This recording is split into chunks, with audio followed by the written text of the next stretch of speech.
Greetings and salutations, and welcome to this review for this quite unusual little book. This is The Tales of Beedle the Bard by J.K. Rowling, and it was one of the ones I got from my November book haul. It's a nice little hardcover. It's in pretty good condition, and it's a compendium. It includes some quite nice illustrations, which are a bit fun. And it is basically, I guess, an adjacent to the Harry Potter series. And it has 5 stories with a bit of a commentary as well. So the 5 stories are all magical fairy tales, basically, in that they are folk legends that come from the wizarding communities from the same world that Harry Potter series is based in. And I think all of them are mentioned in the Harry Potter series. I loved the Harry Potter series when it first came out. I still reread it fairly regularly. Certainly a couple of them are. Babbity Rabbity and her Cackling Stump. That was definitely one of them. The only story of one of these stories that's told in full, though I think the Fountain of Fair Fortune, is mentioned at one stage as well, though I don't remember the situation well. The Tale of the Three Brothers, which is the 5th tale, is told in full part in the Harry Potter series. It's an integral part of the series in that it tells the story of where the Elder Wand, the invisibility cloak, and the stone that enabled people to talk to the dead came from. So that's an integral part. The others are more used by J.K. Rowling in the series as background to indicate that the wizarding world has this rich history and culture in the same way that our world, or the Muggle world, the non-magic community does. So this made a really good bedtime reading, actually. In the same way that you'd read fairy stories to a kid at bedtime, I read these to myself at bedtime. And they were nice. They were nothing too challenging, a bit fun, a bit relaxing, and generally enjoyable. Now, in the series, I never actually felt the need to follow up every single background reference of the Wizarding World. I know some fans go to exceptional, shall we say, lengths to follow up all the backstory. I just enjoy the books for what they are, and I enjoyed them as they're presented. So, The Tales of Beedle the Bard wasn't a book that I even know it really knew existed, and when I saw it, I thought, yeah, that might be a little bit fun, and I might as well. I wasn't strongly committed to it. But when I started reading it, I was really, really impressed by how much these 5 tales actually simulated real fairy stories. Now, it's not easy to write a fairy story. It really isn't. People think it's going to be because they think of fairy stories as being a children's story, but they're not usually. And it's very hard to get that feeling of a true fairy story, because a fairy story is basically a cultural myth, and it is so strongly embedded in the long-term culture of a society that having one told from a personal impression of a single author is tricky, and it often doesn't work. Hans Christian Andersen, The Little Mermaid, for example, that one kind of worked, but most of Hans Christian Andersen's stories were actually retellings of folk stories that were already around at the time, just hadn't been written down before. And on 1 or 2 occasions when he actually wrote one totally from his head, you could tell, because the story might be a lot of fun, but the actual fairy story mythos was wobbly. And it usually is when it's written by an individual.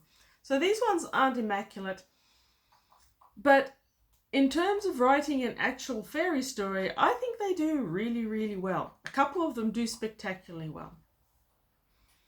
So, while the tales themselves are pretty close to fairy stories, so they are in a way ageless.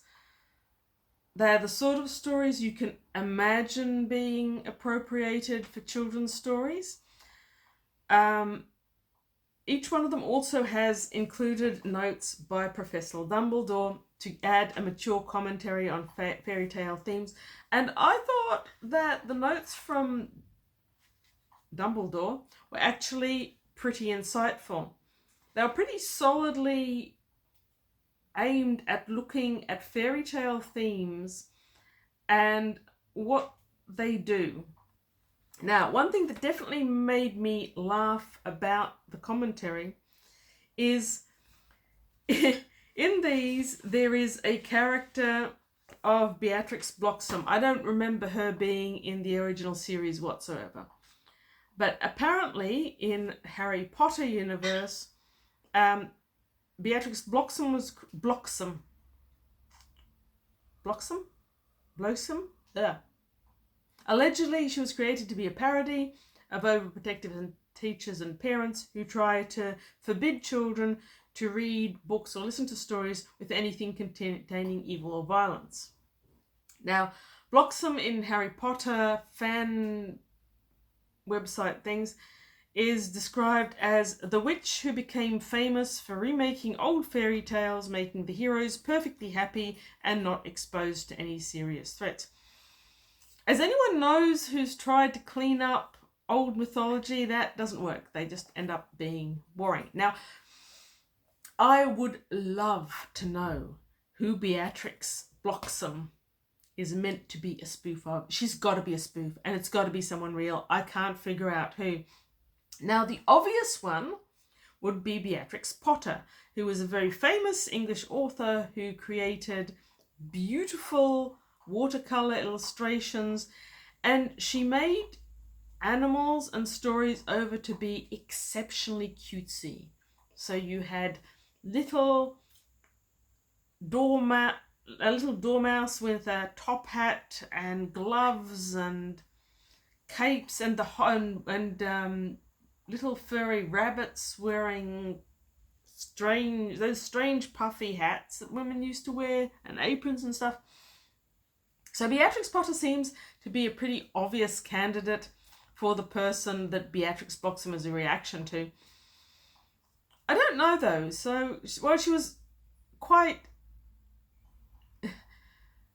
cutesy, enough to give you sort of literary diabetes cutesy level. Her paintings were solid. She had a good painting talent that wasn't always used to put aprons on mice and rabbits. She also had an incredibly well-developed mycology collection. So it may or may not have been Beatrix Potter. The first name suggests it. The spelling is identical, so it could be. I also feel that May Gibbs, who was an Australian, likewise children's author and illustrator, is another candidate. May Gibbs created Snugglepot and Cuddle Pie, which were definitely on the heavy saccharine side of children's stories where everything is cute. Her illustrations too were very good, and her contribution was to bring these children's stories into the Australian bush. So you had wattles and gum trees instead of more old world style situation, but they were very sugary. So that's two options. I don't know who else. If anyone out there watching this does know who Beatrix Bloxham is actually mocking, I would love to know. So there's a certain amount of vitriolic in the way Dumbledore's notes talk about her. So I feel like J.K. Rowling has strong thoughts and opinions about the person they're actually based upon. So what else? Okay, of these fairy tales, probably The Warlock's Hairy Heart, which has a very strong Bluebeard's Castle feeling to it, I think, and is about choosing to put aside one's humanity so as not to be in danger of being hurt. That's a pretty damn good story. I guess it's sourced from a few actual myths. It has sort of tinges of each, but it holds together well as its own. So I like that one.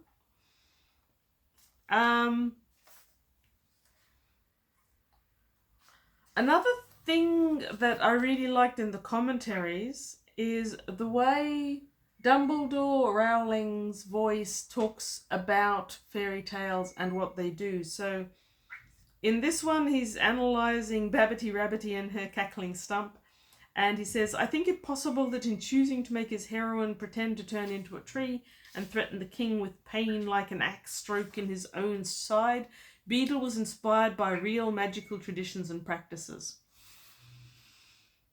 I like that quality of pseudoscientific analysis for what is very obviously a fairy story, a invented story, but there's a lot of insight there into how fairy stories actually operate, as I already said, and I enjoyed that. Okay, so yes, like I said, of the 5 stories in the book, the last one is told in full in the actual series, so that's a bit of a repetition. If you're reading this just for the fairy stories and you're not terribly familiar with the Harry Potter series, or you're just familiar with the movies, I think you'll enjoy reading that. Otherwise, you, like myself, you will probably be a bit disappointed and feel, hey, I've already read this one. It was nice catching up with stories that are mentioned in passing in the books, but which you never actually hear told. So, I've actually finished this a while ago. Like I said, lovely little book. I held off with the review. I almost wasn't certain if I was going to review it because J.K. Rowling has become such a divisive topic on the internet. And I don't want to start a flame war of any kind. I liked her writing. I don't follow Twitters or online commentaries. I've got some understanding, but it's very secondhand of to what she actually said up on the internet to spark such outrage. I've always been very much a trust the art, not the artist. Trust the story, not the storyteller type person. Thank you, Neil Gaiman, who did that very well in one of the Sandmans. No human being is ever only one thing. They're all combinations of good and bad and ugly and kind and cruel. No one is only ever one thing. So, for anyone who has issues with the author, you may be interested to know that the funds from this book go to charity.